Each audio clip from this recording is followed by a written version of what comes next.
Ngayong 2025, may mga malaking pagbabago na nangyayari sa Universal, Social Pension at Sigurado ay tiyang inaasahan na benepisyo ng mga senior citizens sa buong bansa.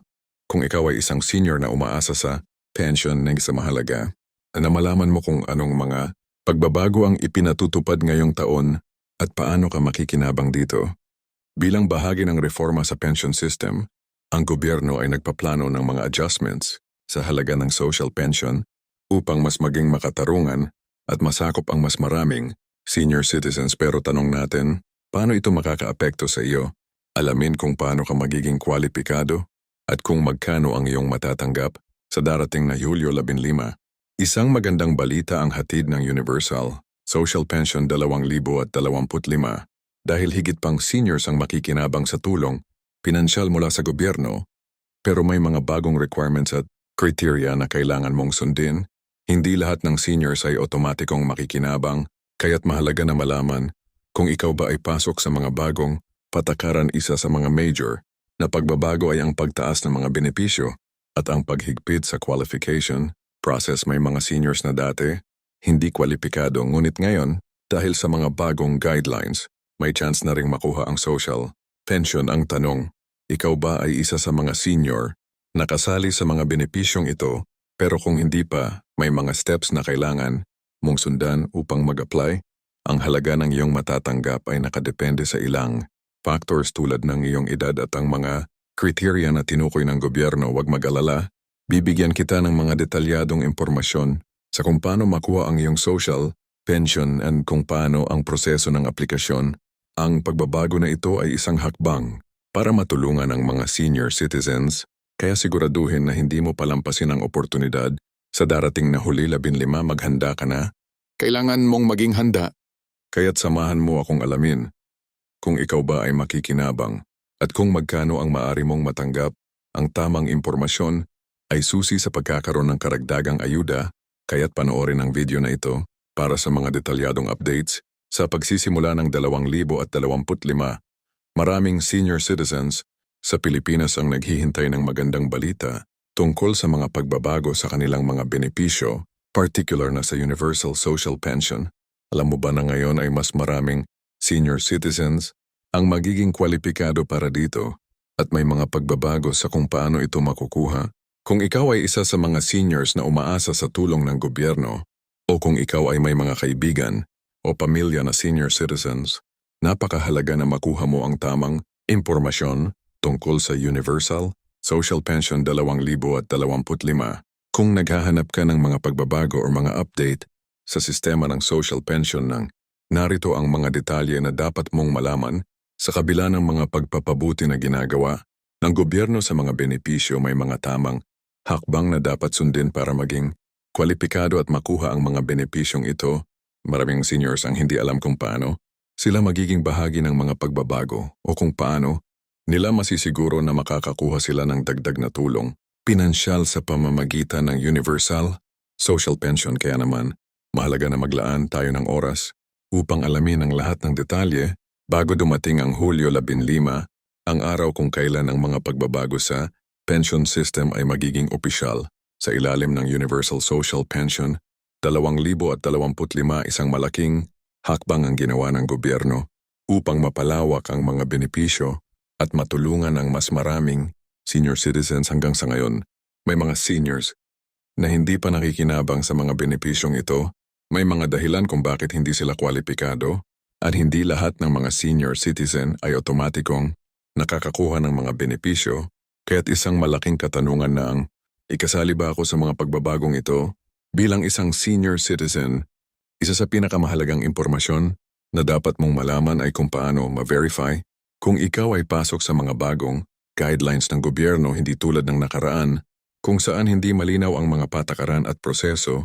Ngayon ay nagbigay na ng malinaw na guidelines ang gobyerno upang magbigay ng mas maayos na serbisyo at transparency sa mga benepisyaryo ng social pension. Ang pagiging updated at may tamang kaalaman ay makakatulong sa iyo upang hindi mawalan ng pagkakataon.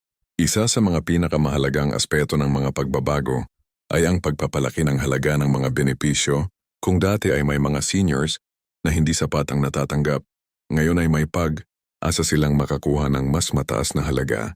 Ayon sa mga bagong guidelines, magbibigay ang gobyerno ng mas malaking halaga ng monthly pension para sa mga senior citizens na magsisilbing tulong upang matugunan ang mga pangunahing pangangailangan tulad ng pagkain, gamot at iba pang mga gastusin sa araw-araw. Kaya naman, napakahalaga na malaman kung magkano ang iyong matatanggap at kung anong mga factors ang nakakaapekto sa halaga ng iyong benepisyo.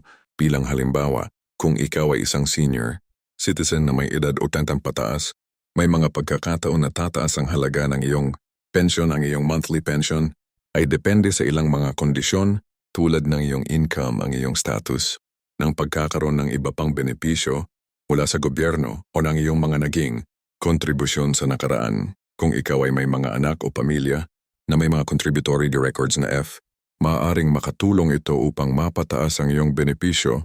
Ang mga pagbabago sa sistemang ito ay ginawa upang matulungan ang mga senior citizens para mas mapabuti ang kanilang kalidad ng buhay. Ngayon tatanungin mo siguro, paano ako magiging kwalipikado sa bagong sistema? May ilang pangunahing criteria na kailangan mong malaman. Una, kailangan mong maging isang Filipino citizen at isang senior citizen na may edad na 60 taong gulang o higit pa. May mga kondisyon na magsasabi kung ikaw ay kwalipikado at kung hindi ka pa nakatanggap ng benepisyo o kung hindi ka pa nag-a-apply, maaari ka pa ring mag-apply sa mga tamang ahensya. Bukod pa rito, kailangan mong tiyakin na ikaw ay hindi nakikinabang mula sa ibang uri ng pension system tulad ng EE o mga retiradong pension ng mga sundalo.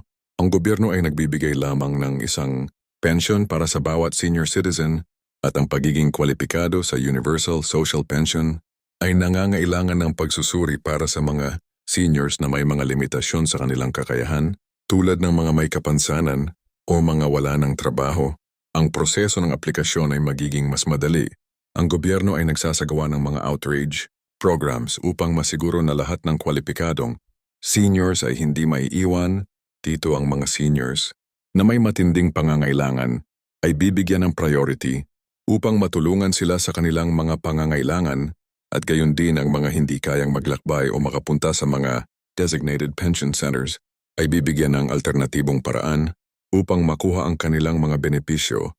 Isa pang mahalagang pagbabago na kasama sa Universal Social Pension 2025 ay ang paggamit ng modernong teknolohiya upang mapadali ang mga transaksyon at aplikasyon. Kung ikaw ay may internet access, maaari kang mag-apply online at sundan ang mga simpleng hakbang upang matanggap ang iyong social pension. Ang paggamit ng mobile apps at online platforms ay malaking tulong upang hindi na kailangang magpunta pa sa mga opisina at makipagsiksikan sa mga pila.